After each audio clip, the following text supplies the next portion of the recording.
Buenos días. Debo primero agradecer al rector de la universidad, a la universidad misma y a los autores, profesor Garrido, Maxim Cross y la doctora Julieta, por la invitación. El libro que se presenta hoy y se invita a todos a leer y a reflexionar es de el interés de absolutamente todos. Si nosotros vemos en la encrucijada que ahorita nos encontramos, veremos pues que el título del libro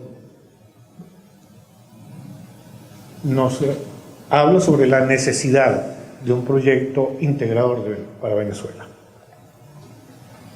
Este proyecto integrador agrupa una gran cantidad de aspectos, tanto en lo económico como en lo político, lo estructural, y particularmente a mí me ha llamado muchísimo la atención el tema relativo a la participación ciudadana. Debo decir que al respecto se han realizado una gran cantidad de trabajos que han tocado el tema por autores venezolanos y autores extranjeros en las universidades. Y tenemos que pensar entonces cuál es la tarea que nosotros los ciudadanos debemos emprender y por qué. ¿Cuáles son aquellas carencias que nosotros acusamos tenemos y cómo es posible que nosotros abordemos la posibilidad de anular esas carencias? Solamente es posible desde el punto de vista y en tanto y en cuanto nosotros nos propongamos,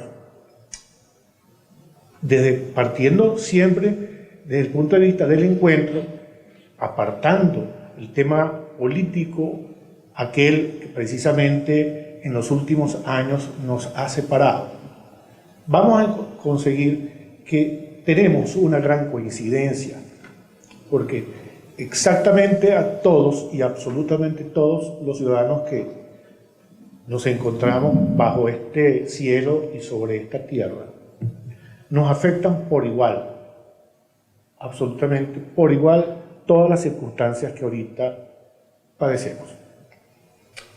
Fíjense que precisamente por el presidencialismo, por el sistema político, la estructura del sistema político que tenemos, que no es único de Venezuela.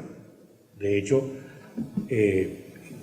hice una revisión de la literatura extranjera y he encontrado pues que desde México hasta la Patagonia padecemos en nuestros gobiernos del mismo mal, que es el hiperpresidencialismo. Y el hiperpresidencialismo, de algún modo, anula la actividad del ciudadano. ¿Y por qué? Precisamente porque la ausencia de la actividad del ciudadano provoca, y a la inversa, el presidencialismo provoca la inhibición de la actividad del ciudadano. ¿Y qué pasa en materia de la estructura política? Bueno, que precisamente a propósito de la democracia de partidos y la estructura legal de la representación del pueblo en las asambleas, el individuo tiene poco o ningún acceso a las políticas públicas. No obstante, que en el articulado de nuestra Constitución Nacional se establecen una serie de normas que consagran en apariencia, pero en los hechos no ha ocurrido así, en apariencia consagran la posibilidad de que el ciudadano acceda a participar proactivamente en la construcción, en la solución, en la edificación, en la estructuración de todos aquellos asuntos que le sean de su interés para lograr precisamente, a través de su participación, los fines tanto propios como colectivos.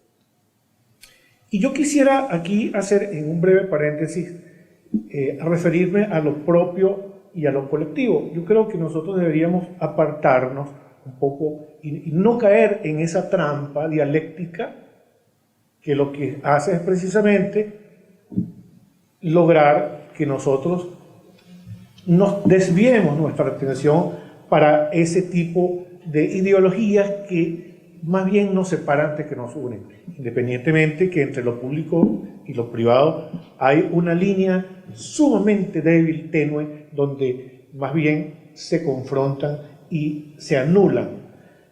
Partamos de la tesis cierta de que es necesario lo colectivo y que también es necesario lo individual. Y que lo colectivo y lo individual deben tener un intercambio tal que ambos se beneficien. Porque nosotros, desde el punto de vista individual, si nada le sirve a lo colectivo, perdemos la individualidad.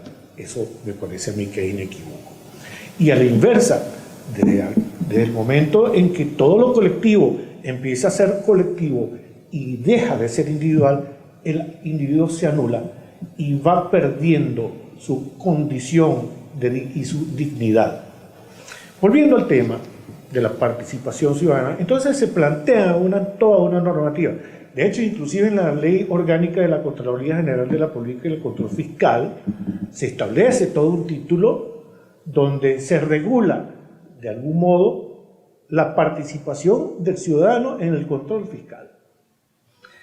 Pero hagámoslo un poco más sencillo. ¿Cómo es posible que nosotros los ciudadanos de a pie, como terminamos siendo todos, porque repito, todos tenemos exactamente la misma necesidad de generar un cambio, porque si vamos a buscar un ejemplo extremo, supongamos que nosotros nos encontramos en una de los vagones del metro. ¿Acaso no me interesa a mí lo que le pase al señor que tengo al lado o al que está sentado o a aquella dama que está allá? Y lo que le pase a ella seguramente no me afectará a mí. ¿Qué hacemos nosotros levantando barreras alrededor de nuestras casas? Aislarnos. ¿Eso es posible?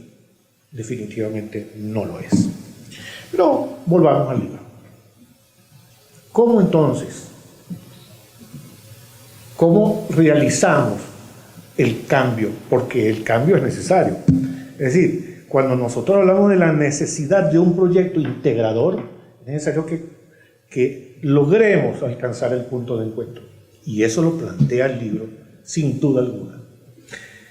En una parte de ella, que es la que desarrolla la profesora Julieta y el doctor Maxime Ross, que por cierto no le gusta que le digan doctor a ninguno de ellos, plantean el desarrollo de la vocación de la región, precisamente para que a través del desarrollo vocacional de la región, y lo acaba de decir el profesor Garrido, pueda el individuo desarrollar todas aquellas actividades y participar activamente en aquella actividad regional. Desde el presidencialismo y el centralismo se le sustraen entonces todas las competencias a aquellas actividades vocacionales y por vía de necesaria consecuencia también se le sustraen al coterráneo, al que vive allí, al que desarrolla ahí su actividad y termina entonces migrando a aquel lugar donde se supone que logrará una mejor disponibilidad de bienes y servicios para lograr sus fines propios. Entonces hay que devolverle precisamente al Estado y al municipio todas sus competencias. Cuando le devolvemos al municipio y al Estado todas sus competencias, también nos las regresan a nosotros. Y a la inversa, nosotros entonces empezaremos a desarrollar todas actividades cónsonas con nuestra localidad, nuestro terruño. ¿Ok? Luego, pues, aquí el profesor Ross y la profesora Julieta plantean un tiempo de 4 a 5 años para el desmontaje, una serie de cambios en la estructura cambiaria, el crecimiento, la estabilidad macroeconómica extraordinaria y muy interesante. Pero si nosotros no abordamos, como dicen todos los autores, de un modo conjunto, simultáneo, todos aquellos asuntos que se encuentran encargados a cada sector, partiendo inclusive del sector ciudadano, esto entonces no va a lograr un final. No vamos a lograr cambios. Y esto plantea entonces un cambio de cultura, cuestión que es exactamente nada fácil. ¿Por qué? Porque es que tenemos un hiperpresidencialismo que ha sido prolongado de un modo tal que hace parte de nuestra cultura. De modo pues que se requiere repensar la manera en cómo debe relacionarse el hombre con la sociedad con el Estado, y que el Estado precisamente tenga la oportunidad de escuchar a través de la participación ciudadana al individuo, precisamente a aquel grupo de personas que se encuentran en una región determinada y que tiene unas necesidades y vocaciones distintas a las de otros. De ese modo, pues, podría coordinarse desde lo macro un mejor desempeño del total que se llama Venezuela. Bien, yo quisiera apelar entonces a una cita que logré yo digo para abundar más en lo que es el hiperpresidencialismo. Vamos a ver si puedo leerlo acá con estas notas que el doctor Porfirio Muñoz Ledo, político mexicano, nos dice lo siguiente en una obra que se coordinó en materia de constitucionalismo en México. Unos meses de trabajo y generó una obra sumamente interesante. Dice el profesor Porfirio Muñoz Ledo: el presidencialismo actuó por suplencia de una sociedad civil prácticamente inexistente, de una demografía fragmentada y de una carencia dramática de instituciones eficientes. Generó una cultura política, la cultura del autoritarismo, que a su vez produjo fenómenos endémicos que fueron el verticalismo, esto es, el sistema de decisiones de arriba para abajo, el centralismo, esto es, la concentración de decisiones de un polo geográfico de poder, el patrimonialismo, esto es, la pérdida de frontera entre el patrimonio público y el patrimonio privado, y diversas formas de corporatismo. Fíjense qué similitud con nuestro caso. Esto es la sujeción de los órganos sociales al poder público. Es decir, esto es algo que nosotros no solamente padecemos, lo padece toda Iberoamérica. Quisiera cerrar esta disertación también haciendo una cita del profesor, el doctor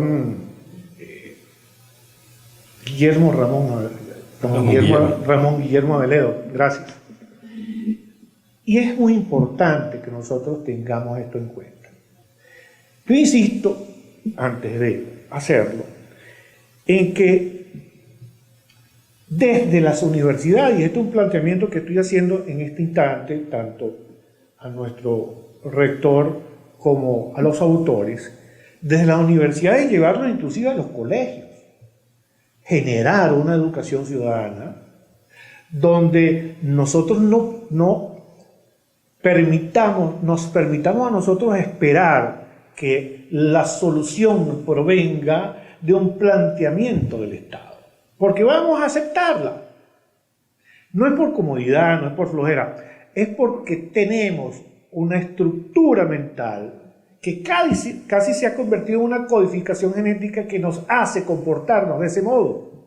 Pero si nosotros terminamos reflexionando que somos nosotros los que le damos vida al Estado, que somos nosotros las personas las que integramos grupos políticos y que el Estado no es nada sin las personas, entenderemos entonces que somos nosotros los que debemos tomar de un modo efectivo, definitivo, el protagonismo en la actividad y en la conducción de nuestros destinos.